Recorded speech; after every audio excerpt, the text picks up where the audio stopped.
16 আগষ্ট 2026 তাৰিখ ডিফুৰ বিভিন্ন সমাজ মাধ্যমত প্ৰকাশ হৈছিল যে কাৰ্বি কল্যাণ সাহিত্য পৰিষদৰ বিষয়ববীয়া কাৰ্বি জাতীয় সংগঠনৰ নামধাৰী ব্যক্তিসকল আৰু কাৰ্বি আংলং সাহিত্য পৰিষদৰ মুখ্য কাৰ্যবাহী সদস্য ডক্টৰ তুলিৰাম ৰহাঙৰ মাজত আলোচনা অনুষ্ঠিত হয় আৰু ভৈয়ামৰ কাৰ্বিসকলক পাহাৰীয়া জনজাতিৰ মৰ্যাদা প্ৰদান কৰা হ'ব আৰু ইয়াৰ চিনাক্তকৰণ কৰিবৰ বাবে তাক উদ্বোধন কৰা হ'ব বুলি প্ৰকাশ কৰিছে। গতিকে আমি ভৈয়ামত বসবাস কৰা যিসকল কাৰ্বি আছে এই কাৰ্বিৰ যিখিনি জাতীয় সংগঠন আছে এই জাতীয় সংগঠনসমূহে আমি ইয়াৰ প্ৰতিক্ৰিয়া আমি আপোনালোকৰ তাত দিবলৈ ওলাইছোঁ। আপোনালোকে জানে যে অসমৰ ভৈয়ামত বসবাস কৰা কাৰ্বিসকল জনজাতিৰ মৰ্যাদাৰ পৰা বঞ্চিত হৈ আছে। তো আমি বিভিন্ন সময়ত অসম চৰকাৰ তথা ভাৰত চৰকাৰৰ ওচৰত আমি দাবী কৰি আহিছিলোঁ যে আমাৰ ভৈয়ামত বসবাস কৰা কাৰ্বিসকলক জনজাতিৰ পূৰ্ণ মৰ্যাদা আমাক দিব লাগে। সেই বিষয়ে আমি ইতিমধ্যে বিভিন্ন সময়ত আমি চেণ্ট্ৰেল গভৰ্ণমেণ্টৰ ওচৰত আমি মেমৰেণ্ডাম দিছিলোঁ আৰু আপোনালোকে জানে যে 2002 চনত SC/ST এমেণ্ডমেণ্ট বিল আহিছিলে আৰু এই বিলত অসমৰ পাহাৰত বসবাস কৰা পাহাৰীয়া জনজাতিসকলৰ অধিকাংশই এই বিলৰ জৰিয়তেদি ভৈয়ামতো তেওঁলোকে জনজাতিৰ মৰ্যাদা পাবৰ কাৰণে সক্ষম হৈছে। তাৰ ভিতৰত যেনে ধৰক ডিমাছাসকল, গাৰোসকল, হাজংসকল, তিৱাসকল। কিন্তু দুখ লগা কথা যে আমাৰ ভৈয়ামত বসবাস কৰা কাৰ্বিসকলৰ কথাটো তাত উল্লেখ নহ'ল। গতিকে 2002 চনৰ পৰা আজি 2026 চন, গতিকে সুদীৰ্ঘ এই 24 বছৰ ক'ব লাগিব। গতিকে 24 বছৰ কাল আমি জনজাতিৰ মৰ্যাদাৰ পৰা আমাক বঞ্চিত কৰি ৰখা হৈছে আৰু অসম চৰকাৰৰ তৰফৰ পৰা সেইকাৰণে এই বিষয়টো লৈ আমি চৰকাৰৰ ওচৰত আমি আগবাঢ়িছিলোঁ। আপোনালোকে জানে যে 2021 চনত কাৰ্বি আংলঙৰ 6টা উগ্ৰপন্থী সংগঠনৰ লগত চৰকাৰে এটা শান্তি চুক্তি কৰিছিলে। এইটো আছিলে 4 ছেপ্টেম্বৰ 2021। তাত 3.5 আৰু 3.6 এই দুটা ক্ল'জ আছিল, য'ত 3.5ত আছিলে যে ভৈয়ামৰ বসবাস কৰা কাৰ্বিসকলক তেওঁলোকক এক্সামিন কৰি মানে চিডুল ট্ৰাইবৰ ষ্টেটাছটো দিয়া হ'ব আৰু 3.6ত আছিলে এখন ৱেলফেয়াৰ অট'নমাছ কাউন্সিল দিয়াৰ কথা তাত আছিলে। ইতিমধ্যে আপোনালোকে জানে যে ৱেলফেয়াৰ অট'নমাছ কাউন্সিল এখন ইতিমধ্যে গঠন কৰি দিছে চৰকাৰে আৰু তাৰ লগে লগে আমি দেখা পালোঁ যে এই কেইদিনৰ ভিতৰতে চিডুলিং ইছ্যুটোৰ ওপৰতো কিছু কথা কাৰ্বি আংলঙৰ ডিফুত AAC মানে যিজন চিফ ডক্টৰ তুলিৰাম ৰহাং তেখেতে কিছু বক্তব্য আগবঢ়াইছে আৰু এই বক্তব্যত আমি দেখিব পাইছোঁ যে ভৈয়ামত থকা কাৰ্বিসকলক হিলছ ট্ৰাইবৰ চাৰ্টিফিকেট দিয়া হ'ব আৰু থ্ৰু এইটো কাৰ্বি আংলঙৰ জৰিয়তে। এফালৰ পৰা এইটো বহুতৰ কাৰণে হয়তো মানে সুখৰ বিষয় বা এটা শুভ সংবাদ, কিন্তু আমি অসম ভৈয়াম কাৰ্বি আদৰবাৰ, কাৰ্বি ছাত্ৰ সন্থা আৰু কাৰ্বি লামে টামে কামৰূপ ডিষ্ট্ৰিক্ট আদি কৰি কেইবাটাও আমাৰ ইয়াতে সংগঠনৰ বিষয়ববীয়া আছে। আমি এই বিষয়টোত আমি এই বিষয়টো আমি একচেপ্ট কৰিব পৰা নাই, কাৰণ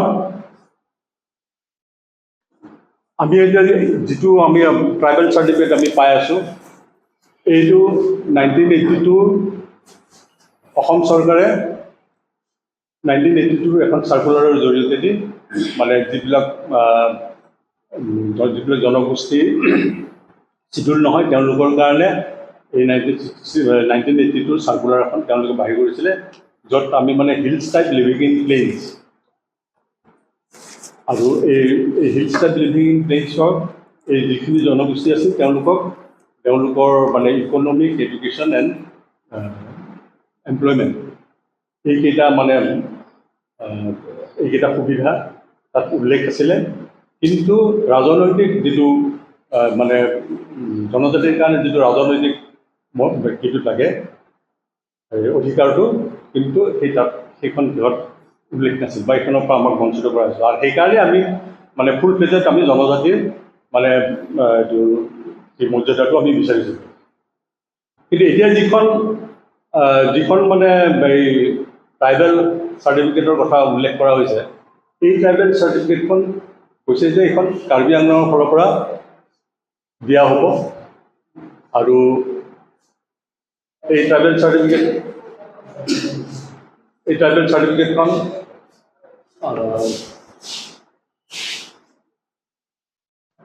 তাত মানে পাৰ্মানেণ্ট ৰেচিডেঞ্চ তাত উল্লেখ থাকিব লাগিব, আৰু সেই সূত্ৰেহে মানে এই ট্ৰাইবেল চাৰ্টিফিকেটখন তেওঁলোকে তাত ইছ্যু কৰিব, আৰু আমাৰ ইয়াৰ ভৈয়ামৰ মানুহখিনি এই ট্ৰাইবেল চাৰ্টিফিকেট কোষৰ দ্বাৰা মানে এই ট্ৰাইবেল চাৰ্টিফিকেট পাবৰ কাৰণে সক্ষম হ'ব। আৰু এই ট্ৰাইবেল চাৰ্টিফিকেটখন লগত আমাৰ বৰ্তমান যিখন চাৰ্টিফিকেট আমি চলি আছোঁ, সেইখনৰ মাজত দুটা ডিফাৰেঞ্চ আছে।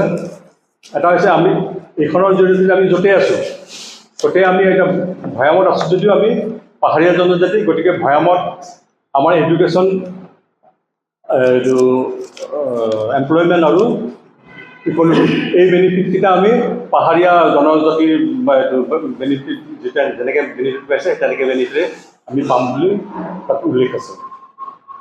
কিন্তু এটা কথা চাব, অকল এডুকেশ্যন আৰু এমপ্লয়মেণ্টৰ ক্ষেত্ৰতহে সেইখিনি তাৰমানে আজিৰ ক্ষেত্ৰত প্ৰযোজ্য হৈ আছে। ইকনমিকৰ ক্ষেত্ৰত আপোনালোকে জানে যে জনজাতিৰ কাৰণে অহা পইচা আমাৰ বা এইটো জনজাতিৰ কাৰণে যিটো পইচা আহে সেইটো মাথামুৰি আহে। যিহেতু আমি জনজাতি নহয়, গতিকে এই ইকনমিকেল যিটো পেকেজ, সেইটো পেকেজো আমি বিশেষকৈ আমি এইটো নাপাওঁ।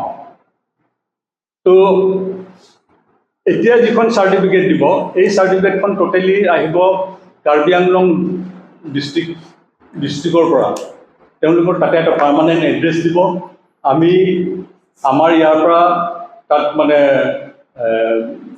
তাৰ এড্ৰেছ এটা দেখুৱাব লাগিব, আৰু আমি লিগেচি আমাৰ যিটো তেওঁলোকৰ এনচেষ্ট্ৰেল তাৰমানে আমাৰ সম্পৰ্কটো দেখুৱাব লাগিব, তেতিয়াহে সেই চাৰ্টিফিকেটখন পাব। আৰু এইটো সৰ্বভাৰতীয় ক্ষেত্ৰত, কাৰণ যিহেতু আমি কাৰ্বি আংলঙৰ বাসিন্দা হিচাপে দেখুওৱা যাব, গতিকে এইটো মানে ফুল ফ্লেজেড চিডিউল ট্ৰাইবৰ এখন হ'বগৈ।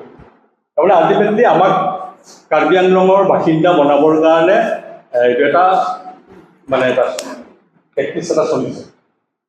তো সেইটো আমি কেতিয়াও বিশেষকৈ আমি ভৈয়ামত বসবাস কৰা কাৰ্বিসকলে এইটো গ্ৰহণ কৰিব নোৱাৰোঁ।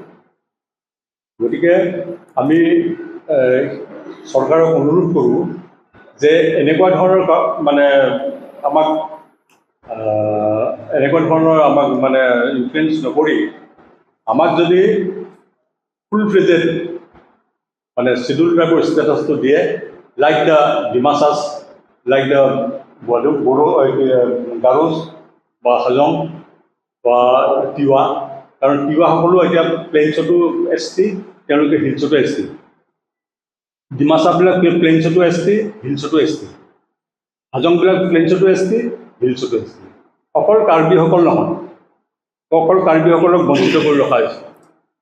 আৰু এইখিনিতে আমি এটা অলপ মানে কথা অলপ ক'ব লাগিব, কাৰণ কাৰ্বি আংলঙৰ মানুহখিনি আমাক ST দিয়াৰ ক্ষেত্ৰত তেখেতসকলে বাৰে বাৰে কাৰ্বি আংলঙৰ যিখিনি মানে ৰাজনৈতিক নেতা, তেওঁলোকে বাৰে বাৰে আমাক জনজাতিকৰণৰ ক্ষেত্ৰত তেওঁলোকে আমাক বাধা প্ৰদান কৰি অহা আমাৰ পৰিলক্ষিত হৈছে।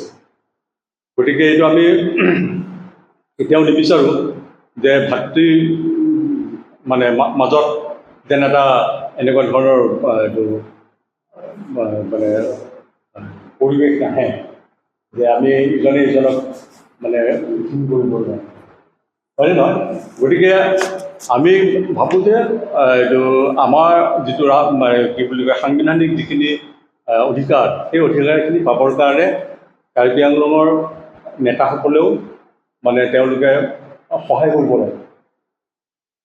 আৰু সদৌ আমি এইটোৱেই ক'ম মানে যে আমি যিটো এই জনজাতিৰ কাৰণে নতুনকৈ প্ৰমাণ পত্ৰ দিয়া যিটো ব্যৱস্থা কৰিব বিচাৰিছে, আমি সেইটো ব্যৱস্থা আমি সমৰ্থন নকৰোঁ। আৰু বৰ্তমান যিখন চলি আছে সেইটো চলি আছে। আমি বিচাৰোঁ বৰঞ্চ সেয়েহে আমি মানে অসমৰ মুখ্যমন্ত্ৰী ডক্টৰ হিমন্ত বিশ্ব শৰ্মাদেৱক আমি এইটোৱেই ক'ব বিচাৰোঁ যে মানে সংবিধান সংশোধন কৰি কনষ্টিটিউশ্যন এমেণ্ডমেণ্ট কৰি ভৈয়ামৰ কাৰ্বিসকলক জনজাতিৰ পূৰ্ণ মৰ্যাদা দিব লাগে। এইখিনি।